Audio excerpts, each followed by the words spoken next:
miss her. We have a story today that if you went to Sunday school when you were anywhere, a young child, you would know this story. I think this is one of the most famous, well-known stories in the whole Old Testament about Moses. And so I was looking at a child's book. I was going to read from a children's Bible, but I'm just going to kind of say it, and that's why I'm not reading the whole thing. But you would know the story of a couple that had a young baby that was supposed to be killed, and they hid him for 3 months, and then his mother made this basket, kind of like an ark, and placed it in the river Nile to see what would happen. And his sister Miriam was there hiding in the reeds to just watch it. And pretty soon along came the princess with her attendants and saw this basket and went to get it, saw a little boy, baby, crying, and she felt sorry for him. And so she picked him up, and at that time Moses' sister Miriam came and talked to her and said, I could get a Hebrew woman to nurse the baby for you. And I just love that story. And of course it was his mother, and the princess let her have the baby. So that is a pretty exciting story in itself. And we read that, I read it to my kids, my grandkids. But as I really studied it this last few weeks, I thought there's so much more to the story than just a nice story. It's about, one thing I loved is about amazing women that were part of God's plan for Moses. And I'm calling it God's ironic providence. I just love that term. It was in our book, accompanied by human courage. So I hope those are the two things I would love us to see today, God's providence and human courage. It's a way that God surprises us with his plan so often. And it reminds me of the verse in Proverbs 19:21 that says, many are the plans. Okay, there's a story. Haven't you seen pictures like that? That's just out of a child's little Bible story book. But the verse that I wanted, many are the plans in a person's heart, but it is the Lord's purpose that prevails, from Proverbs. And I think we're going to see that so much in this story today. A man and a woman from the tribe of Levi get pregnant. And they're not even named yet, although later in Exodus 6:20 we learn their names are Amram and Jochebed. But maybe they aren't initially named because the author wanted us to think they're just ordinary people that had a baby, and we want the attention on him. They were ordinary, but they were people that believed in an extraordinary God. Hebrews 11:23 says, by faith, Moses' parents hid him for 3 months after he was born because they saw he was no ordinary child, and they were not afraid of the king's edict. They were not afraid, and they were courageous.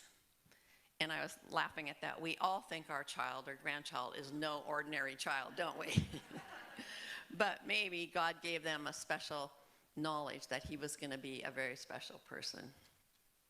So Moses starts out with a courageous mother, and she is one of the brave women that we have that have a big impact in Moses' life. Sometimes we think God can be partial to men, especially in the Bible, and it definitely was a patriarchal society in that day. But our passage today shows the very importance of women in Moses' life. And he was one of the greatest men that ever lived, and God used women to be really important in his life. So I want to look at the 5 women today that are in our lesson and see what can we personally learn from them. 5 courageous women: Moses' mother, the Hebrew midwives, I'm calling them one group, Miriam, sister of Moses, Pharaoh's daughter, the princess, and Zipporah, Moses' wife. Moses' mother Jochebed, as we said, hid him for 3 months and then gave him up, perhaps to save his life. And just a side note that I never thought of is she had an older son named Aaron, and she didn't have to hide him, so he must have been born before Pharaoh's edict. Just a fun thought. The midwives, Ann taught about them last week, and I love the title of the article in our workbook. It says, Faith Like a Hebrew Midwife. I never appreciated them that much. And they feared God more than Pharaoh. And Anne talked about people pleasing and said, when we are people pleasers, we fear man more than God. And these ladies are great examples of courage, being willing to lose their lives. And they were also clever, weren't they, in the lie that they sort of told Pharaoh, and he actually believed them. I like that.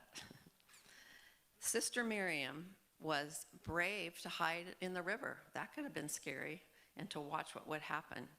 She was very courageous to go up to the princess of Egypt, an Egyptian princess, the daughter of Pharaoh, who would be the one that would want Moses killed. And she was very clever in her way to suggest that her mom could be the one to nurse the baby.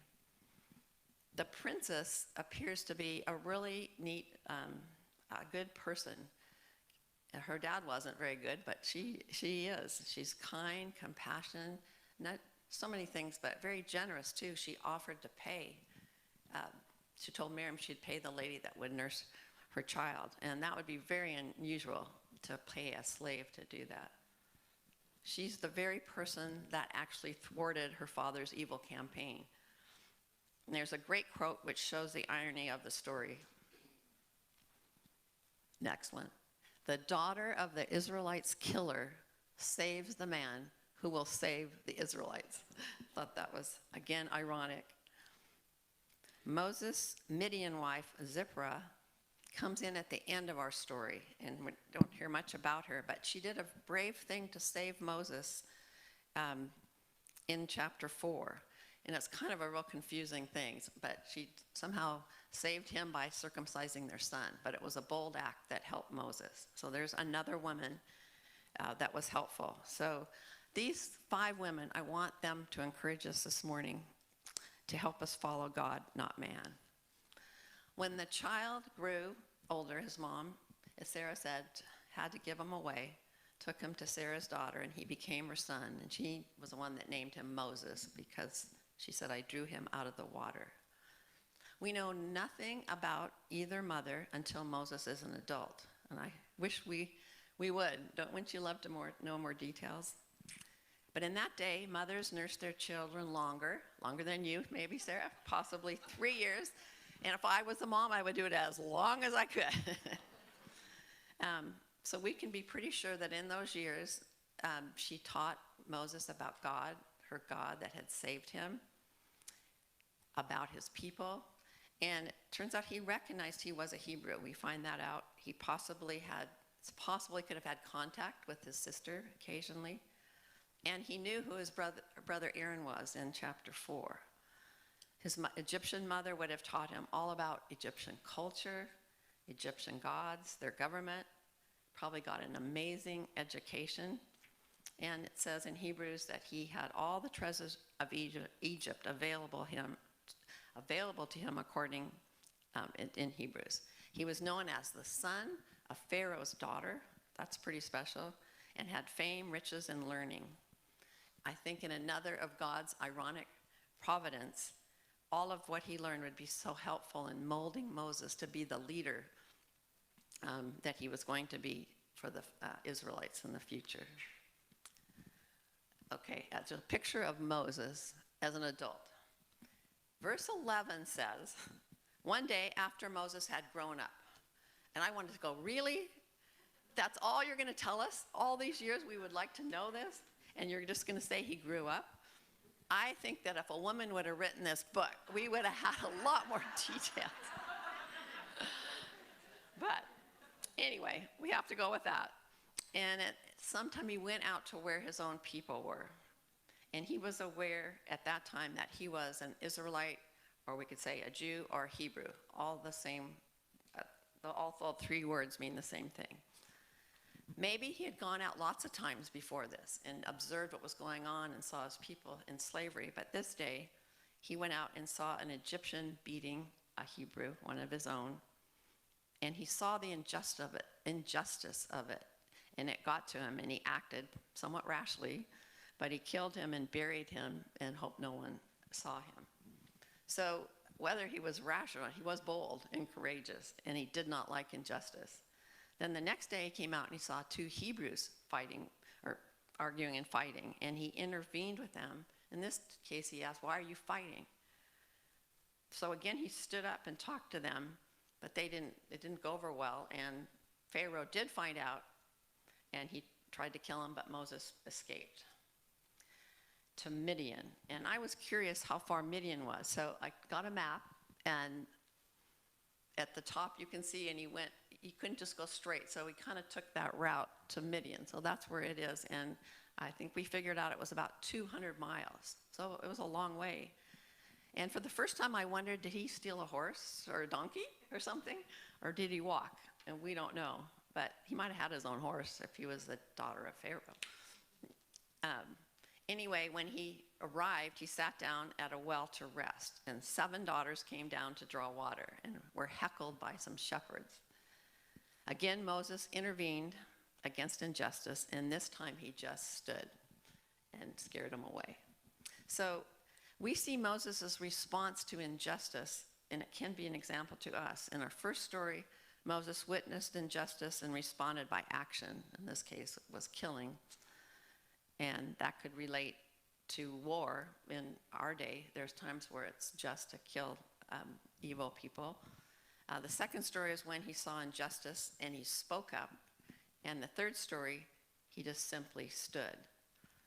And so I think he's an example to us of 3 possible responses to evil: fighting back, speaking out, and standing up.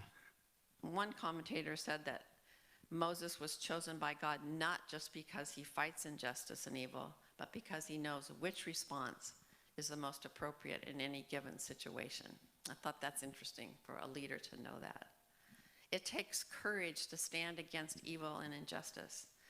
And Dennis Prager, many of you know him, a Jewish talk show host and speaker and author, and I think an amazing thinker, talked about courage in his book, The Rational Bible. Have some of you heard of it? He's doing a commentary on the first 5 books of the Bible, and I looked at his one on Exodus, and it's really interesting.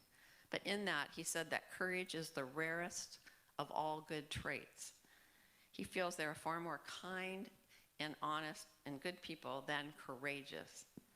And I've been thinking about that since I read it a few weeks ago, and it really convicted me. And this is the quote that I really like, that's made me think. In the battle for evil, all the good traits in the world amount to little when not accompanied by courage. Now that's not true for life, but in the battle for evil. Isn't that an interesting one? And I've really thought about that. So I want us to think about courage as part of this lesson. And the second part is to see God's sovereignty in saving Moses. God had his sovereignty, but God also used the courage of these women and Moses himself to accomplish his purpose. And I was driving home last week, kind of late from babysitting for Dave. They get home late from their small group. And so I was listening to some talk show that I would never hear. But on it, they were talking about the abortionist that I'm sure you all know that had died, and they had found over 2,000 baby parts stored in his home. If you haven't, isn't that hideous? And I'd heard it before, but it still hit me again, how awful that is. And then they talked about, and this almost makes me cry, another abortionist, a lady, who had been known to cut the larynx of the babies that lived through the abortion so she wouldn't hear them crying. And I was in my garage at that time, and I just sat and cried over that travesty. I thought, I cannot believe that this is happening in our country. And I hear bad things, and I do nothing. And from this talk of courage, I thought, Lord, what could I do that really hits, all of us, to be more courageous in this area of pro-life and against abortion? And I'm not sure what God wants me to do, but the next day, a website that I have, an organization came on that was fighting for against abortion in the Supreme Court. So I could send money, so I did that.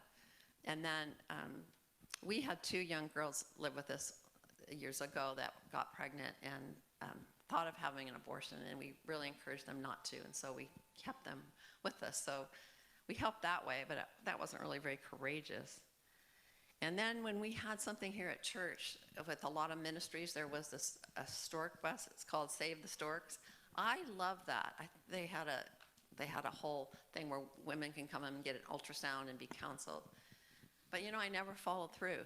And I thought, maybe, Lord, you want me to do something there, and I'm not sure. But I'm praying about it and encourage you guys to pray when God calls us to do something. We all called to do different things, because I remember that statement, evil prevails when good people do nothing. And I was guilty of that. So I think a huge message in this passage is courage, which follows, I think, so well from last week's Ann talk on pleasing God more than man, not being a people pleaser. So the other message I see is the providence of God. And Christina gave so many great verses on that topic, and also put a great article in our workbook that I really appreciated. So how do we see the providence of God? We see it in the midwives not being killed, and even getting a reward of having children, their own children. And Moses' mom and dad didn't get caught for hiding Moses for 3 months. Maybe he closed the eyes of the spies that were trying to find the babies. His mom got to nurse her own baby. That is beautiful irony, I think. Miriam was kept safe in the river and was even listened to by the princess. The princess herself was not punished by Pharaoh, as far as we know. And I thought it shows how God can protect unbelievers too, as he works out his plan. She helped Moses have the life to make him a great leader that would help him rescue his people. A more irony again. When Moses has to run from Egypt, God provided a family consisting of 7 sisters. I think that's funny. He's at this well, and there's 7 girls, all probably wanting a husband. And so they take him home, or their dad said, bring him home. And I thought, he's probably so happy to have one man to marry one of his daughters. And he figures he's a fine man that he protected his daughter. So he does marry one of them. And his father-in-law is named Jethro. And in the future, Jethro gives Moses some really good wisdom. So he was a wise father-in-law.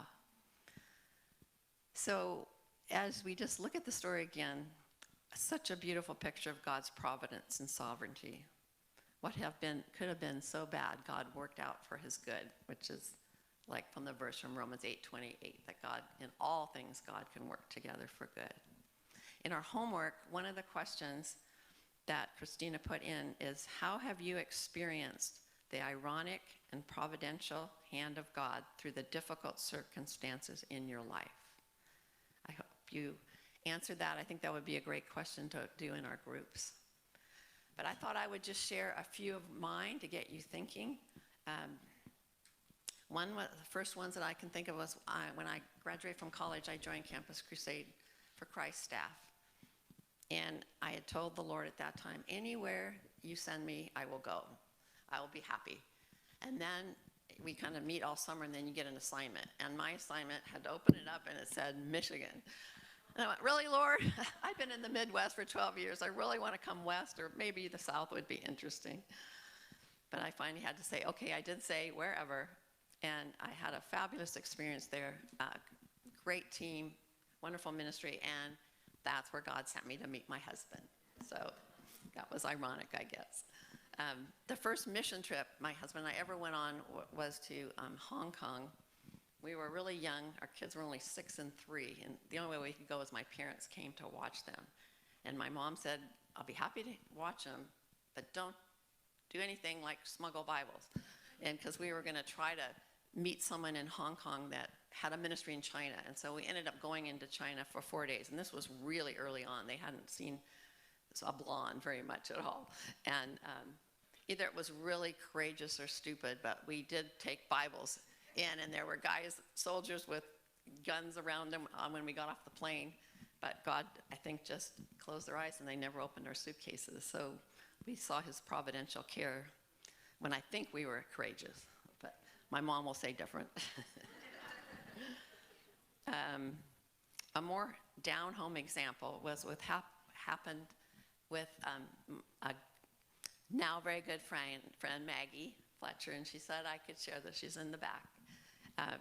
She was a cyclist, and she wanted to meet some other women that cycled, and so she ended up meeting a guy that was a friend of ours that works on bikes. And she said, do you know any women that bike? And he said, yes, I do. But he never got the contact to her for quite a while. But eventually, we got together. And the first day I met her, I can remember standing out in the street talking, and she said it was the first-year anniversary of her husband's death.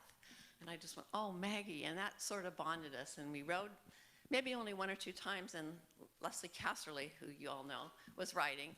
And she just said to Maggie, you know, Terry's teaching a Bible study tomorrow. Maybe, would you like to come? And Maggie had never been to a Bible study, and she goes, sure. So she came, and from there, we have become such great friends. She was interested in learning about the Bible. She had never studied it, and we got to study it together. She started coming to Abide. Then she started coming to church.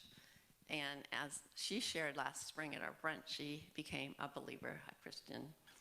And I don't know anything more fun than to watch someone to come to Christ and then to get to be with them as they're growing. And so we have had a wonderful relationship from that. But the irony is, she just wanted to meet some bicyclists, and she had no idea what the group God was dropping her in. So we're glad he did, Maggie. We love having you here. And she's found a whole new church and family, even though she does have a wonderful family of her own, too. I just heard a story last week that combines courage and the ironic providence of God, and it's in Opelika, Alabama High School. Know that name? Someone know that place? You do. How do you say it? Opelika. Okay, we need a southerner here for sure.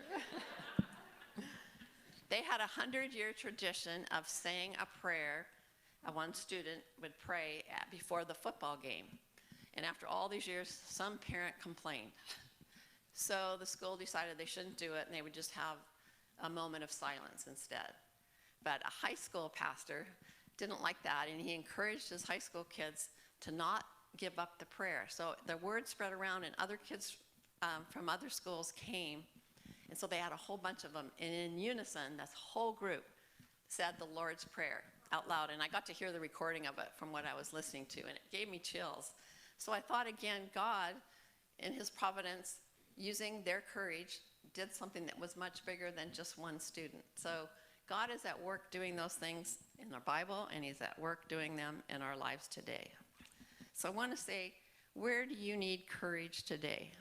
Are you in a situation that feels helpless, hopeless? And you wonder kind of, where is God? I don't see him doing these things in my life. How can he redeem this?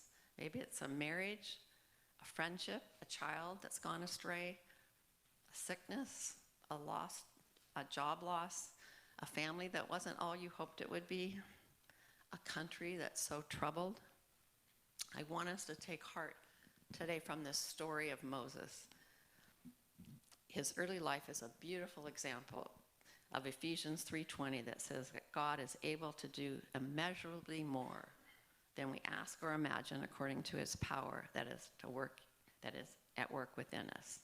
Or here's another verse that I found this week that I love. It's from Deuteronomy 33:26 to 27.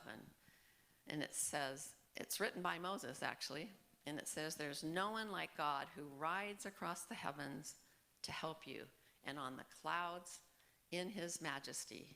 The eternal God is your refuge, and underneath are the everlasting arms. I love that. The same God that rescued Moses is here for us. And it's so comforting to know, isn't it, that his everlasting arms are under us in whatever circumstances we're in. So just to conclude, God can really do anything he wants to do, with or without us. But what's so great is he chooses to use us and calls us to be courageous, and has given us beautiful examples of these 5 women and Moses himself to encourage us to be bold. And a final verse is from 2 Timothy 1:7 that says, God gave us a spirit not of fear, but of power and love and self-discipline. I want to be more courageous after reading this story and trusting in God. How about you? Let's pray.